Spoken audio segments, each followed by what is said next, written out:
निर्मला। यूं तो बाबू उदय भानुलाल के परिवार में 20 ही प्राणी थे। कोई ममेरा भाई था, कोई फुफेरा, कोई भांजा था, कोई भतीजा। लेकिन यहाँ हमें उनसे कोई प्रयोजन नहीं। वह अच्छे वकील थे, लक्ष्मी प्रसन्न थी और कुटुंब के दरिद्र प्राणियों को आश्रय देना उनका कर्तव्य ही था। हमारा संबंध तो केवल उनकी दोनों कन्याओं से है, जिनमें बड़ी का नाम निर्मला और छोटी का कृष्णा था। अभी कल दोनों साथ साथ गुड़िया खेलती थी। निर्मला का 15वां साल था, कृष्णा का 10वां। फिर भी उनके स्वभाव में कोई विशेष अंतर न था। दोनों चंचल, खिलाड़िन और सैर तमाशे पर जान देती थी। दोनों गुड़िया का धूमधाम से ब्याह करती थी। सदा काम से जी चुराती थी। माँ पुकारती रहती थी, पर दोनों कोठे पर छिपी बैठी रहती थी कि न जाने किस काम के लिए बुलाती हैं। दोनों अपने भाइयों से लड़ती थी, नौकरों को डांटती थी और बाजे की आवाज सुनते ही द्वार पर आकर खड़ी हो जाती थी।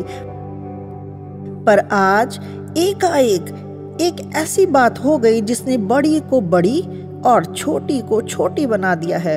कृष्णा यही है, पर निर्मला बड़ी गंभीर, एकांत प्रिय और लज्जाशील हो गई है। इधर महीनों से बाबू उदय भानुलाल निर्मला के विवाह की बातचीत कर रहे थे।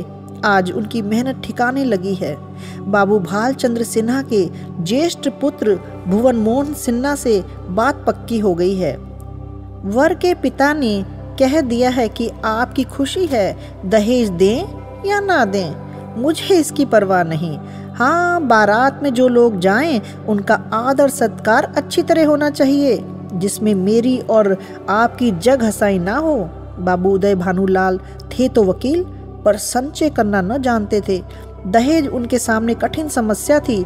इसलिए जब वर के पिता ने स्वयं कह दिया कि मुझे दहेज की परवाह नहीं, तो मानो ने आंखें मिल गईं। डरते थे, न जाने किस किस के सामने हाथ फैलाना पड़े। 2-3 महाजनों को ठीक कर रखा था। उनका अनुमान था कि हाथ रोकने पर भी 20,000 से कम खर्च न होंगे। ये आश्वासन पाकर वे खुशी के मारे फूले न समाये। इसकी सूचना ने अज्ञान बालिका को मुंह ढांप कर एक कोने में बिठा रखा है। उसके हृदय में एक विचित्र शंका समा गई है। रोम में एक अज्ञात भय का संचार हो गया है। न जाने क्या होगा। उसके मन में वे उमंगे नहीं हैं जो युवतियों की आंखों में तिरछी चितवन बनकर, होठों पर मधुर हास्य बनकर और अंगों में आलस्य बनकर प्रकट होती हैं। नहीं, वहाँ अभिलाषाएं नहीं हैं।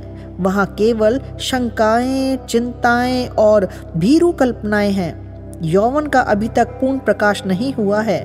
कृष्णा कुछ कुछ जानती है, कुछ कुछ नहीं जानती। जानती है बहन को अच्छे अच्छे गहने मिलेंगे, द्वार पर बाजे बजेंगे, मेहमान आएंगे, नाच होगा, ये जानकर प्रसन्न है। ये भी जानती है कि बहन सबके गले मिलकर रोएगी, यहाँ से रो धोकर विदा हो जाएगी। मैं अकेली रह जाऊंगी, ये जानकर दुखी है। पर ये नहीं जानती कि ये इसलिए हो रहा है। माताजी और पिताजी क्यों बहन को इस घर से निकालने को इतने उत्सुक हो रहे हैं। बहन ने तो किसी को कुछ नहीं कहा, किसी से लड़ाई नहीं की। क्या इसी तरह एक दिन मुझे भी ये लोग निकाल देंगे? मैं भी इसी तरह कोने में बैठकर रोऊंगी और किसी को मुझ पर दया न आएगी। इसलिए वह भयभीत भी है। संध्या का समय था। निर्मला छत पर जानकर अकेली बैठी आकाश की ओर तृषित नेत्रों से ताक रही थी। ऐसा मन होता था पंख होते तो वह उड़ जाती और इन सारे झंझटों से छूट जाती। इस समय बहुधा दोनों बहनें कहीं सैर करने जाया करती थी। बग्गी खाली न होती तो बगीचे में ही टहला करती। इसलिए कृष्णा उसे खोजती फिरती थी। जब कहीं न पाया तो छत पर आई और उसे देखते ही हंसकर बोली, तुम यहाँ आकर छिपी बैठी हो और मैं तुम्हें ढूंढती फिरती हूँ। चलो, बग्गी तैयार करा आई हूँ। तू जा, मैं न जाऊंगी। नहीं मेरी अच्छी दीदी, आज जरूर चलो। देखो कैसी ठंडी ठंडी हवा चल रही है। मेरा मन नहीं चाहता, तू चली जा। कृष्णा की आंखें डबडबा आईं।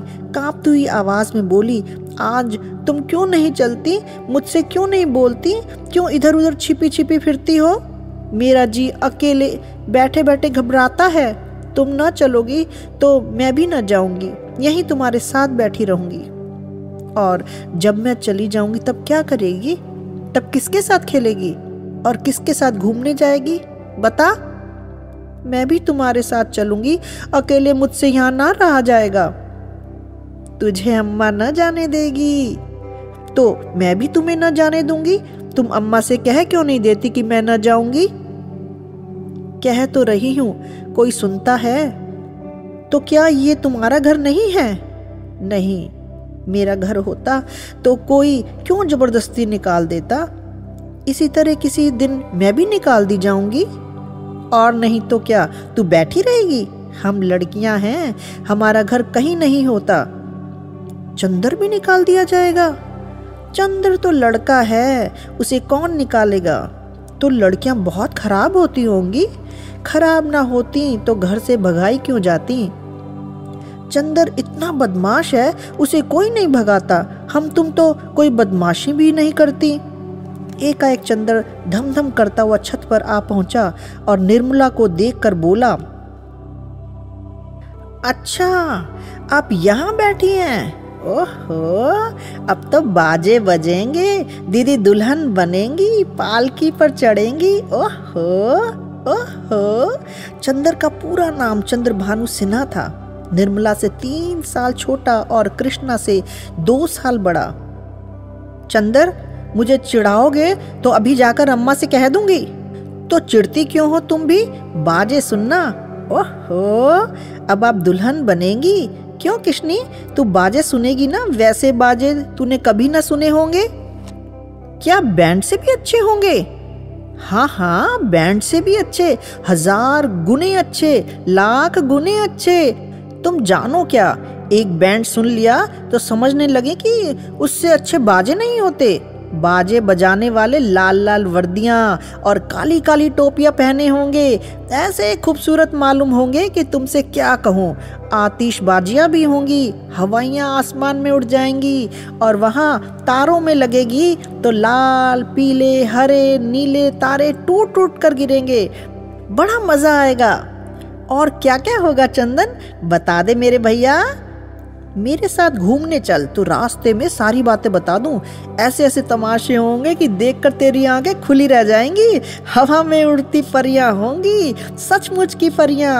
अच्छा चलो, लेकिन न बताओगे तो मारूंगी। चंद्रभानु और कृष्णा चले गए पर निर्मला अकेली बैठी रह गई।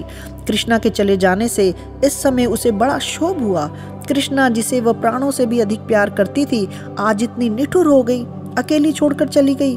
बात कोई ना थी, लेकिन दुखी हृदय दुखती हुई आंख है जिसमें हवा से भी पीड़ा होती है। निर्मला बड़ी देर तक बैठी रोती रही। भाई बहन माता पिता सभी इसी भांति मुझे भूल जाएंगे, सबकी आंखें फिर जाएंगी, फिर शायद इन्हें देखने को भी तरस जाऊं। बाग में फूल खिले हुए थे, मीठी मीठी सुगंध आ रही थी। चैत की शीतल मंद समीर चल रही थी, आकाश में तारे छिटके हुए थे। निर्मला इन्हीं शोकमय विचारों में पड़ी पड़ी सो गई और आंख लगते ही उसका मन स्वप्न देश में विचरने लगा।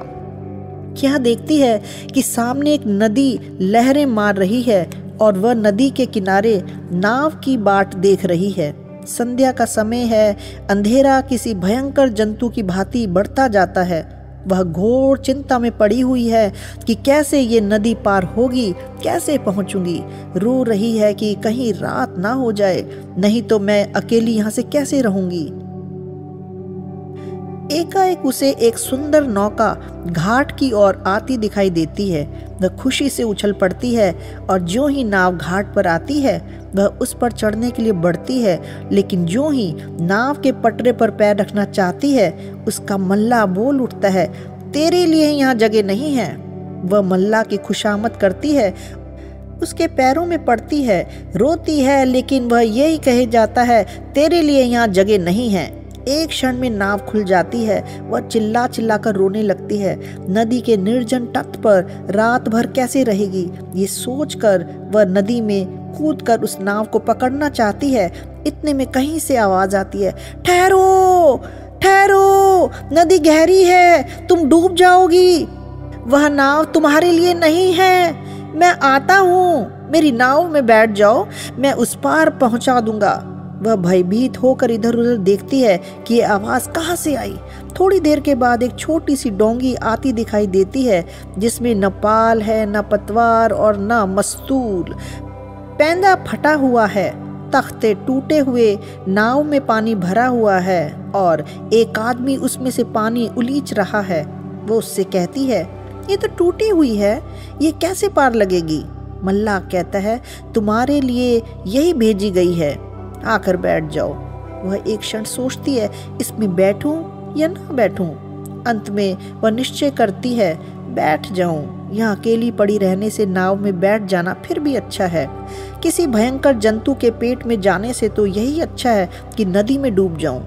कौन जाने नाव पार पहुंची जाए, ये सोचकर वह प्राणों को मुट्ठी में लिए हुए नाव पर बैठ जाती है। कुछ देर तक नाव डगमगाती हुई चलती है, लेकिन प्रति क्षण उसमें पानी भरता जाता है। वह भी मल्लाह के साथ दोनों हाथों से पानी उलीचने लगती है, यहाँ तक कि उनके हाथ रह जाते हैं, पर पानी बढ़ता ही जाता है। आखिर नाव चक्कर खाने लगती है, मालूम होती है अब डूबी। तब वह किसी अदृश्य सहारे के लिए दोनों हाथ फैलाती है। नाव नीचे जाती है और उसके पैर उखड़ जाते हैं। वह जोर से चिल्लाई और चिल्लाते ही उसकी आंख खुल गई। देखा तो माता सामने खड़ी उसका कंधा पकड़कर हिला रही थी।